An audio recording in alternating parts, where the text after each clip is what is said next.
All right, so off we go. Welcome to today's Parlor Car Chat. This first slide reminds us of a couple of things. A, this is a program of the San Luis Obispo Railroad Museum. And B, if you would like to donate to the museum to support this program and or the museum in general, being still in lockdown, no activity mode because of the COVID stuff, we would very much appreciate that. And you can see there on the front page has links to where you can make a donation and that sort of thing. I threw in this next slide as a result of some comments I got before about from last time about not being able to hear well when everybody's microphones were on and so on and so forth. So, which is a problem. But this is how I've chosen to take care of it. During the talk, the main body of the talk, I turn off everybody else's microphone so that only mine is on. So that means if you want to get my attention for some reason during the talk, you need to use the chat facility, which you can see the circled there. There should appear on your screen somewhere, either all the time or when you hover over it, your free conference call screen, that chat button. So if you click that, then you can see the chat area, and you can write messages, see messages from me, see messages from everyone, if you just leave it on everyone. So if you want to ask a question or make a comment during the talk, use that. At the end, we'll open it up for questions, and hopefully we won't stomp on each other with all the microphones being open. But it's less problematic at the end. So there you go. Let's try that. And so now let's get into what we're here to talk about today. The name of this program is Views from the Observation Car. And the first thing I thought it might be good to do is establish exactly what is an observation car. And when I use the term, I don't know if there's a technical definition, but when I use the term, I generally mean any kind of rail car that gives you views that are better and broader and quite dissimilar from a standard Amtrak coach car. So, for instance, this observation car that we're looking at here with the birthday kids on the tail end of it is an observation car. This is more typical of what people think of when they hear the term observation car, where you can get out and be on an outdoor platform at the tail end of the train in the open air. You obviously get a different view than if the back end of the train was not see-through or go through a door or two. So that's one version of an observation car. And this is the same idea, a different particular car. This is the Tioga Pass. The one we just saw was La Condesa at the time, La Cuesta now, that's sitting there in the at the San Luis Railroad Museum. So, but this is the same idea. It's basically a normal kind of car, except that the back end has a platform that you can be on when the train is moving, and you get to through a door on the back end of the car. Here's several other kinds of observation cars. In the upper left-hand corner, that happens to be the Royal Gorge some number of years ago, but they still operate today in very much the same way, in that they have enclosed coach cars that you can ride, and I think dome cars too, which we'll get to in a minute. And they have totally open-air cars, which is on the tail end of that upper left picture, the tail end of that with all the people in the open-air car. That to me is an observation car too, because you can observe things far better than in a regular kind of coach. Down on the bottom left picture is some streamlined observation cars. in that you can look out the back, but it isn't nearly as fun or convenient, particularly if you're a photographer. If you have to shoot through glass, it's inconvenient for a photographer. So that's kind of where my interests lie, particularly when on train. You want to capture the moments and all that stuff. So those are less valuable, quote unquote, to me. The ones where you can't get beyond the glass or on the other side of the glass. And then in the upper right is more of a modern Amtrak observation car, which while it isn't open at either end, you can't see down the tracks either direction, but it does have glass or windows up and over the top of the car, at least to a certain extent, where you can see higher than you would be able to otherwise if it was just a window on the side of the car.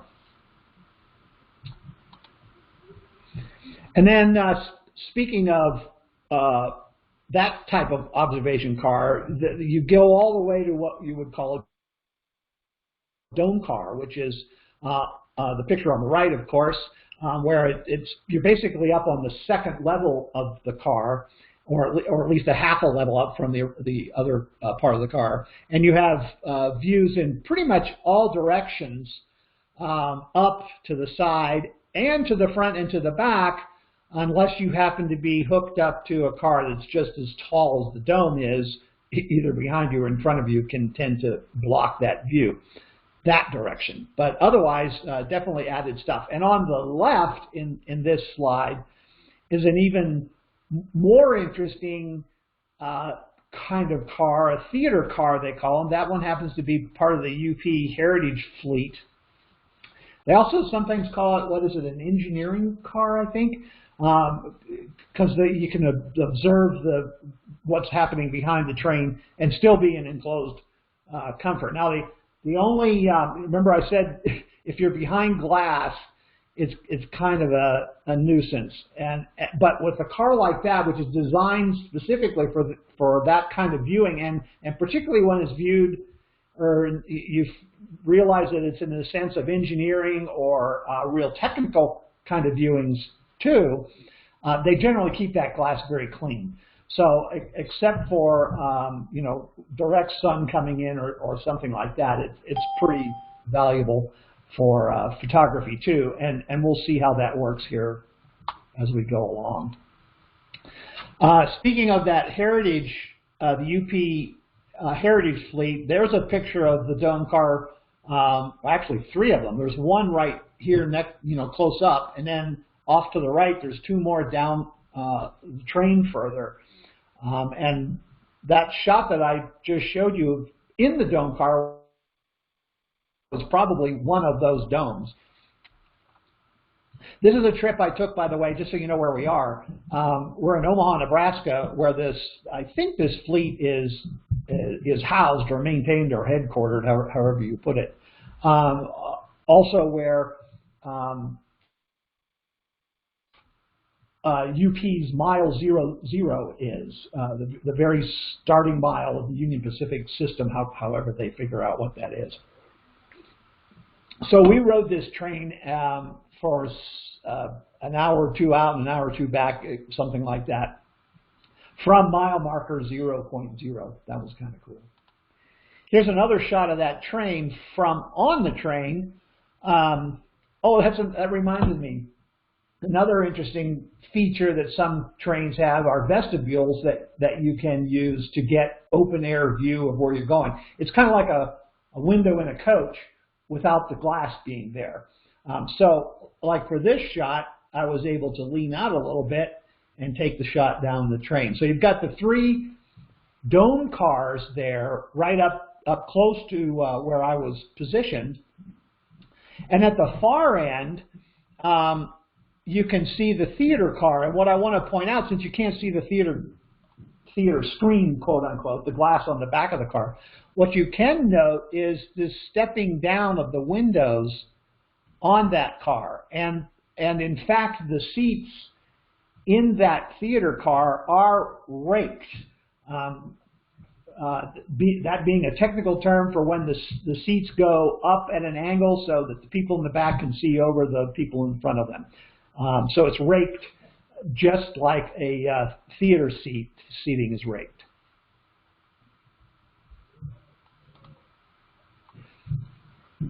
And a lot of what we'll see today are some of the pictures that you can get from an observation car of some sort, whether it's any of the kinds that I've mentioned here at the beginning. This is one notion of a picture that you can get when you're in a dome car. You're actually up high and can see down and behind along the train, which is a unique perspective. It's pretty hard to get that kind of perspective unless you're in a dome-like car. Here's another picture of what it's like to be up in that dome. It's a very different view, you might say, or perspective on the train and what's happening. And you can see in this shot on the kind of middle left, there's the next dome car and the people up in there having basically the same view.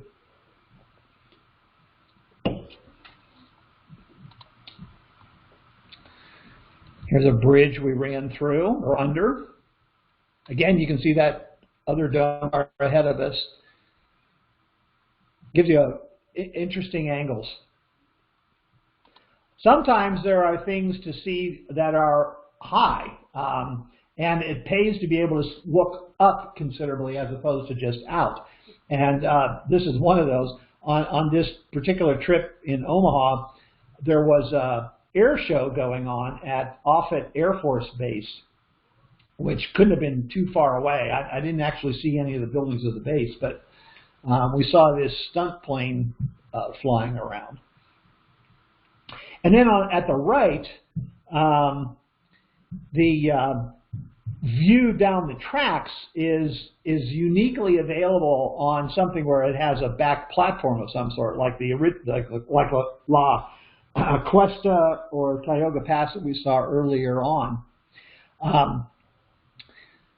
So this was, of course, the theater car at the end of the UP Heritage Fleet train, where you could shoot through very clean glass right straight down the track. And this is one of the very few legal ways to take railroad pictures from quote unquote, on the tracks. Inspection car, that's the term I was looking for. These cars are often called theater cars or inspection cars. And there's some people sitting on the sill, the windowsill of the theater window, the theater screen window, if you will, for a photo op on that trip. Here are a couple of other pictures. That's my dad on the right. He joined me on this particular trip. And we're looking out the back end of the train at a switch. We're basically Ying the train here. This is the far end of the trip. So down here at this Y, we're reversing the train. It's hard to describe. These are really fun trips when you have these kinds of views available to you. There's another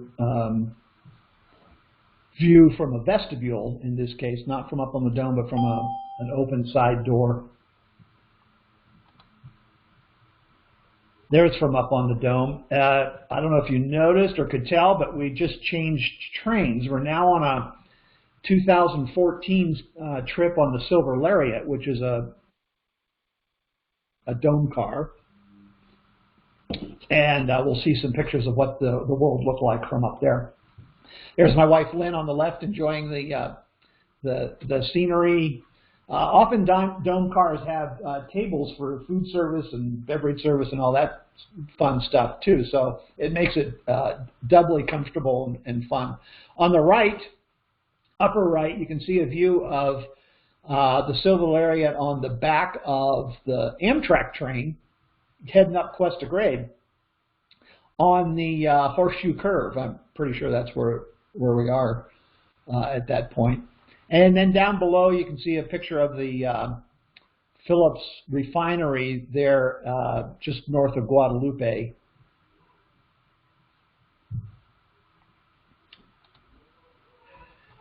There's kind of a fun shot that would be very difficult to get from a normal coach kind of car.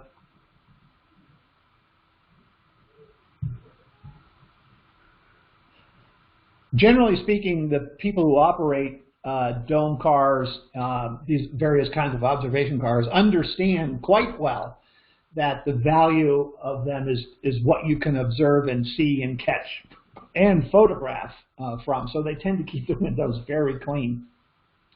Like these two shots here of some windsurfers and a guy with a I'm not sure what what is happening on the right. I would have guessed he was some sort of a propeller on the back end, but I'm not sure what's going on there. Anyway, obviously shot through the glass of the dome, but pretty clear.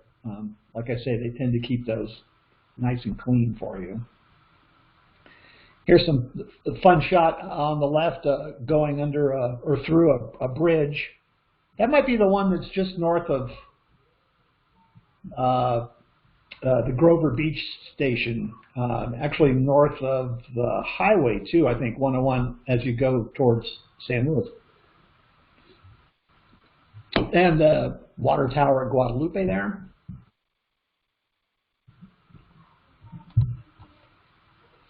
Okay, here's another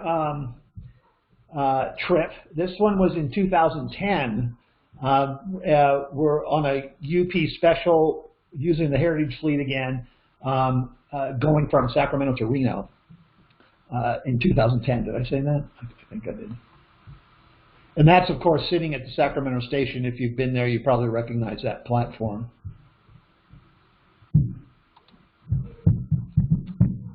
And once again, we're on the Silver Lariat. That's what the car looks like, the left-hand picture, or at least the middle part of the car, with the dome on top, California Zephyr being the train that it ran on, and Silver Lariat. On the right is another shot, again, outside or back through the theater car at the end. So we had, on this particular train, we had theater car, we had dome cars, including the Silver Lariat.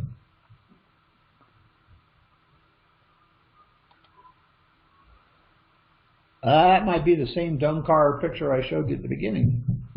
So you can enjoy it again there for a second. And obviously, it's heavy-duty picture-taking time. This is up Donner Pass trip, so we were up, do some elevation, do some climbing, see some great outdoor things. There's a lake down there off to the left. You can kind of see it over in here. There's a picture of the Silver Lariat from above it. The train is down in a trench in Reno, and we are walking on a bridge to go back across to the other side to go to our hotel or whatever was the next stop. That's kind of a nice view of what the dome car looks like from above it. You can see down into the tables and settings and all that. And here's a picture from the theater car down in the trench. And you can see there a little bit better how the seating is raked from front to back. That down below you're at the lowest floor, then up and then up and then up again, so that the seats get higher and higher towards the back. One of the things, if you're the photographer type, that makes this particularly observation cars with platforms, or the theater to some degree, but the platform's a little more open, and you can see more peripherally. What that does or allows is for you to have a few more seconds to catch the picture of something, as opposed to just flying by a window in a coach seat. You can have it fly by or come into view kind of instantly, but you have a number of seconds before it recedes from where you are too much to get a decent picture. So if you have any kind of telephoto lens, or you can react quickly in that few extra seconds that you can get pictures of interesting things like this building along the river here. Likewise, these two pictures, particularly the one on the right, you may not know that that bridge is coming up, but after you go under it, you do know that you just went under it, and you can shoot back and get a picture of that. And if you have any kind of telephoto lens, you could almost get a picture of practically at the bridge.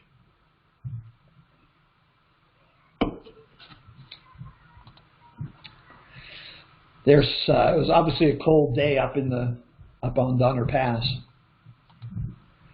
There's a nice shot of a town we went through from the theater car, and you can watch trains doing all kinds of stuff in the yard if you happen to be lucky and catch other activity.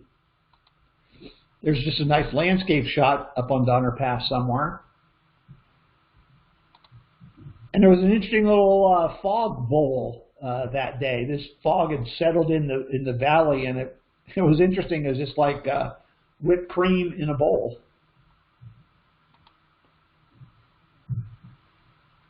Here's a shot forward on this train from up in the dome, I imagine. And then, of course, you get to watch the train chasers. Okay, so now we are in San Diego. This is a trip we took in 2015 on the Tioga Pass. We saw a picture of it earlier. Here's a picture of it at night parked in San Diego at this train station there. You get an idea of what that platform looks like. And here's the shot of the whole car. Platform's at the far end, so you don't really see that, but you get a better idea of what the rest of the car looks like. There's kitchen, dining, bedrooms, and a kind of a lounge area at the back. And all these pictures were taken from that platform. And believe you me, I have plenty more. These are just sort of examples. This is the train station that we were parked at. So this was our parting view, you might say, as we pulled out, head back north to LA. And then we got some shots along the way during that departing, you might say, including this kind of broader shot of San Diego.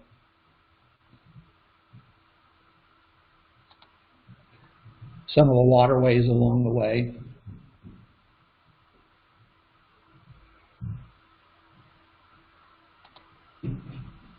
Just some of the pretty scenery. It really is fun to get pictures of the track in your picture like that.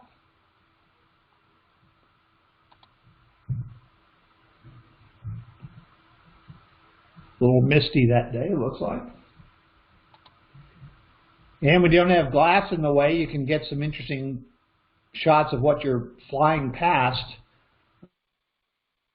particularly with a little bit of zoom.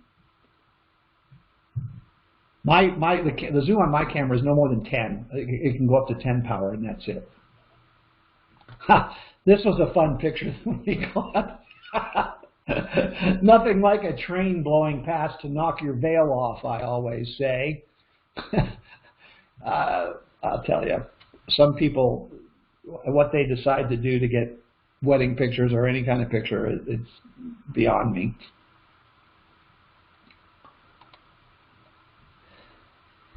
This is the Del Mar racetrack.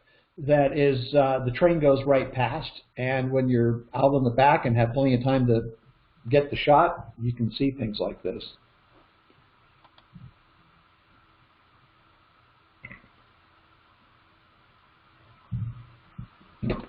Even at night or dusk.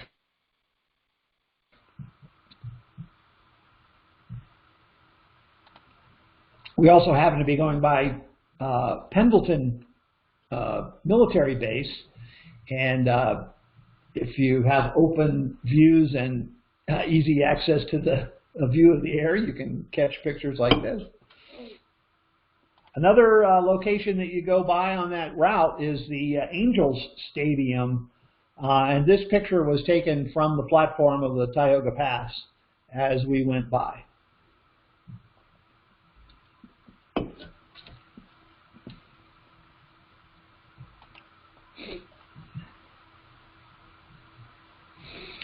Okay, this is another trip, also the Tioga Pass, but not on the back of the Surfliner. Now we're on the back of the Starlight. This was a trip to Portland. Just FYI, it doesn't make a huge amount of difference, but as far as what we, well, I guess it does in the way of what we see, but certainly the nature sort of pictures could have been anywhere beautiful. Here's a snow shelf somewhere along the way, snow shed. There you get a better idea of the train. It's pretty obvious that's the Starlight. It's a nice long train. This car in between the Starlight and the Tioga Pass is a sleeper, a private car also. I think it's called the Sandpiper. And on this particular trip, since it was multi-day, overnight, etc., we took the two cars, both the sleeper and then the Tioga Pass for all the daytime activity. That's a shot that would be really hard to get if you weren't on the back of a observation car at the end of a train. Likewise, something like this.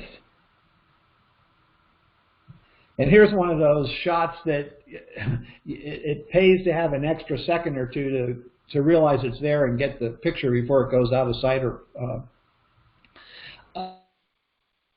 I don't have any idea what that is, if it's a museum or just a house or a bed and breakfast or what, but it certainly was an interesting building.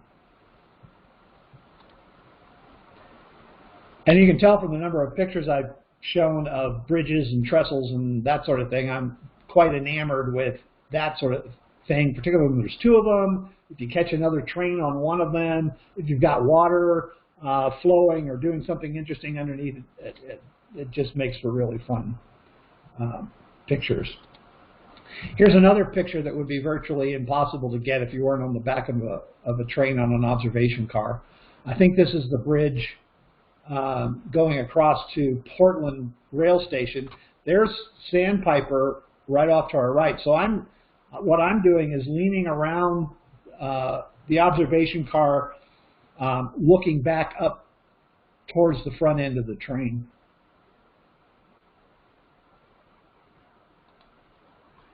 And here's just a straight look back of where we just were, coming across this bridge.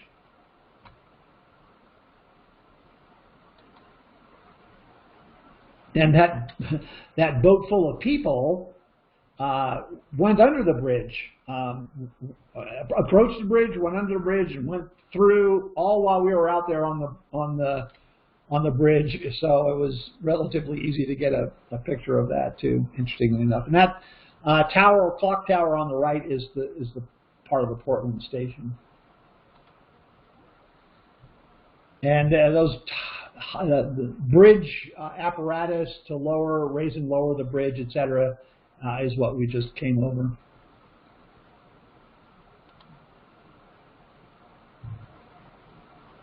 There's another shot that would be very hard to get, not being on the back end of a train with an observation car.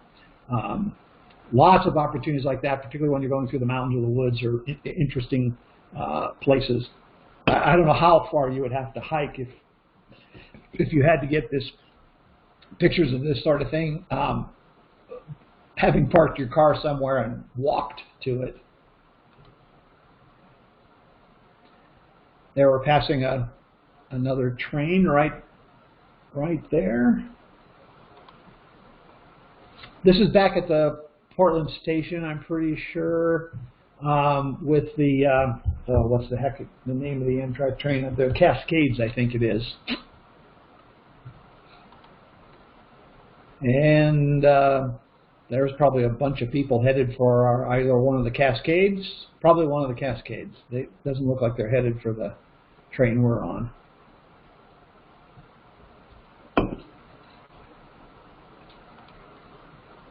There's a good shot of the Portland station as we're leaving to head back south.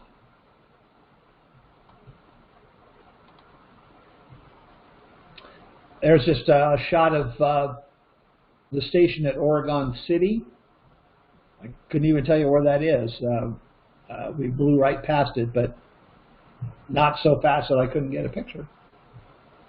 This is also near Oregon City. There's a very interesting old mill of some kind with a waterfall along the river right by it. This edge here marks where the water falls over and down away. The water's moving away from us. So it's falling off that edge and down sort of to the level of the base of the mill. All along here is that waterfall edge or dam, the top edge of the dam, I guess you could say. There's a picture that you're not going to get from a train short of being on some sort of an observation car, and preferably one on the back end that's open, because I was able to track him so that the camera was moving with him, which kept the motorcycle and the guy in focus, where the background got blurred because of the motion involved. That's pretty cool. There's another one of my favorite bridges, water. There's even people on the beach down here if you spot them.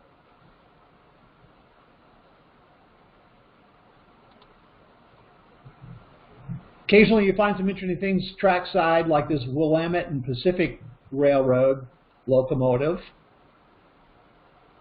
And I don't know if we're going to see it. There's an interesting place up north along this track where there's kind of a museum collection of old cars, like 8 or 12 that you can see from the train that are just parked out back, quote unquote. I should have looked up what that was or where it was even, but it's an interesting collection of stuff. There's just a pretty lakeside or riverside, probably riverside picture. Another bridge in water. In this one, you can see the railing on the observation car. I haven't generally picked photos that have this in it, but it is kind of give you an idea of what it's like to stand there, what your surroundings are right up close. You just can't get a picture like that from a coach. You just can't.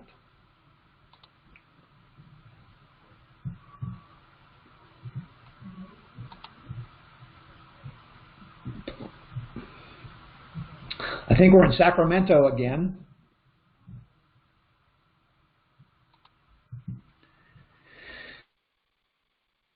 Yes, definitely Sacramento. There's the Southern Pacific maintenance buildings off to the left, that whole row of them there.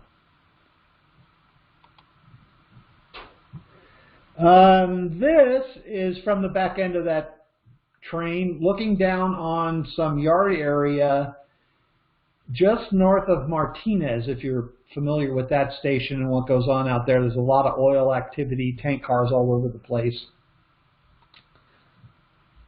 There's one of the bridges in that area. Notice the what looks like a house built into this bridge, probably called the Bridge House, where the operators would be living or hanging out. I don't know if that was still used as such then or not. You know, it's not like I spotted a person in the window and could tell, but very interesting how they built that bridge around that house or plopped that house down in it. I'm not sure which. All right, here we're closer, still north of Martinez Station, but much closer.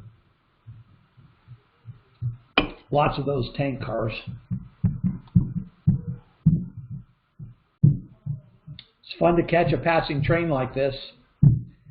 Again, I was on the up end of the observation car, but looking kind of wrapped around the car, looking back up train from that platform. There's another train we caught.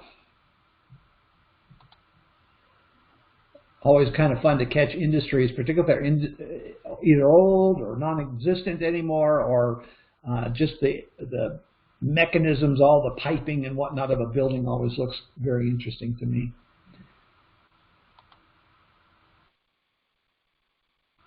An old sugar processing plant. A couple of cool bridges. A tugboat that has seen better days.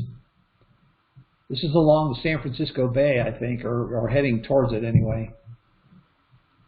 There's our train.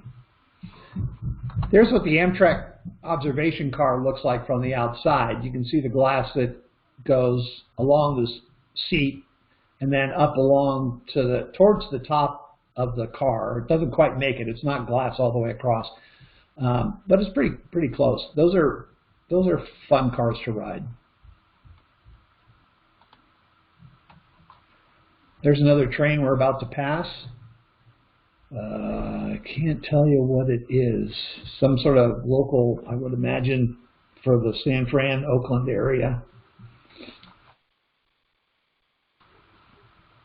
And occasionally you pass or spot other private cars of the type that we're talking about. Here's a car called the Sierra Hotel, which is a dome car and a observation car in the sense that it's got the platform on the back end that you can ride, or at least you could until Amtrak changed their rules. That might have changed not too long ago. And you can see they're being pulled by an Amtrak train too. But this was back a ways, so the rules are different these days. And here's another one we spotted. Here's the observation car, more typical or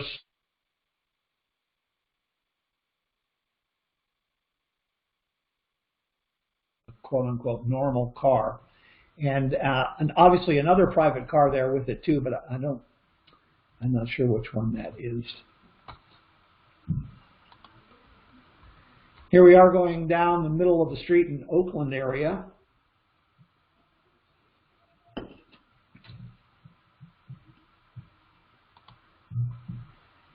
There's the bridge at Jack London Square. Oh, that's one of my favorite views from the back of a train up in this area is this salt operation there on the bay. That's just really cool. And then when you get the reflection in the water that sort of doubles the value of the picture, that's kind of fun too. Here we're going through an odd area of the Bay Area up there. It's a town called Drawbridge, a ghost town, obviously, that's kind of out in the middle of the swampy area, and that's only a fraction of the buildings that there are out there. They're all in this kind of condition, but there's quite a few of them. It kind of amazes me that any of them are standing anymore. There's some birds took flight while we were going by. We probably chased them up into the air.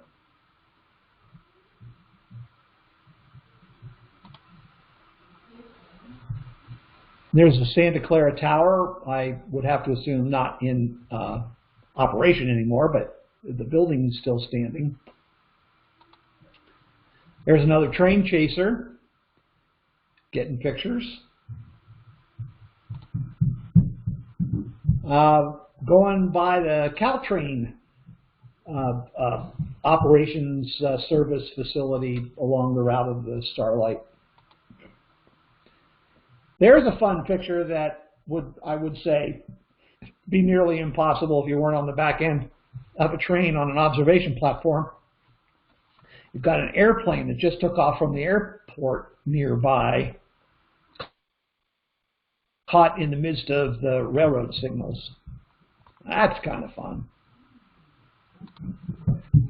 Here's another fun one. Probably, I don't know for sure, but probably one of the last standing sugar beet dumps along train tracks in California, where the farmers would bring all their sugar beets to the train, and then they would ship them off to some mill like the one that was in Benarabia. Another industry along the tracks, this one's still operating, at least last time I went by it, a granite quarry not too far north of where we are, meaning San Luis Obispo. There's another shot of it.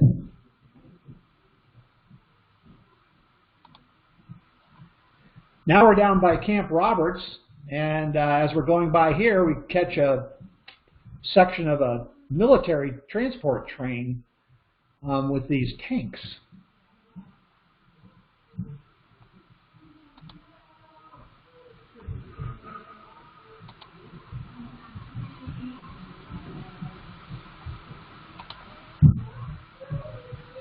All these from the back end of a train. Well, obviously, one of the Cuesta tunnels that the train's just gone through, and you have plenty of time on the back end to get a picture. Like this one also. We're pretty well down the grade now. If you can't read that, this is Tunnel 11. I think that's the last one coming south. And there's our Amtrak train. This is definitely on the horseshoe curve from the platform of the observation car.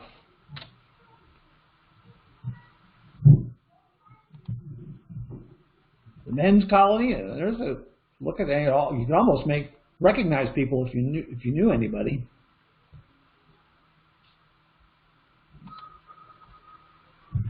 And there's the Stenner Creek trestle from the back end of a train. That's kind of fun.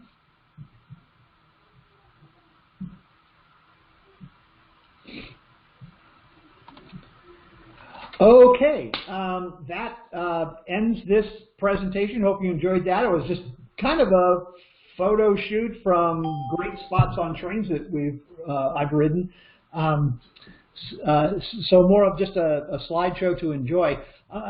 Make note, we always make note at this tail end slide that there's the place to donate. The address is there in the upper left-hand corner. If you want to know more about Parlor Car Chats, what's coming up, what's already out there to be viewed at the recording, that's in the upper right-hand corner. There's a feedback survey if you'd like to tell us what you think, suggest ideas, offer to do one, if you have a passion you want to share, that sort of thing. The next Parlor Car Chat will be on February 6th at the same time, Saturday morning, 10 o'clock Pacific time, and it will be remnants of railroads in the Santa Maria Valley. What's left of the Pacific Coast Railway, abandoned areas of the Santa Maria Valley, the feedlot railroad, et cetera, et cetera. Stuff long gone, but still plenty of evidence out and about. So join us for that if you want to enjoy that little field trip by slides. And then the other thing I wanted to mention is that, and this is in the lower left-hand corner, the Friends of the Santa Maria Valley Railroad are going to do an online meeting similar in effect to these chats of silver lariat excursions on the Santa Maria Valley Railroad back in 2006 and 2007. And they are going to have that online meeting on January 28th. I think that's next Thursday, 6 p.m. Pacific. And there's the address at the bottom on the Friends website where you can get all the information, how to sign into the meeting, et cetera. So do that too. And let me see. Let me get here. So it looked like I knew that we didn't know. It seems like it's been multiple times there and back, but I know that they need to reach out to Devin for approval, and I'm thinking it's 157. If you could email them and let them know that they need a trailer, they need to be communicating with you. Questions from anybody? Pool and spa, we're going to. Okay, well, that's it. Thank you very much. Enjoyed having you. We'll see you in a couple weeks with remnants of the railroads of the Santa Maria Valley. Have a great Saturday. Hey, Jamie, thanks a lot. Jamie. Great show, Jamie. Thank you. Thank you. Another great job.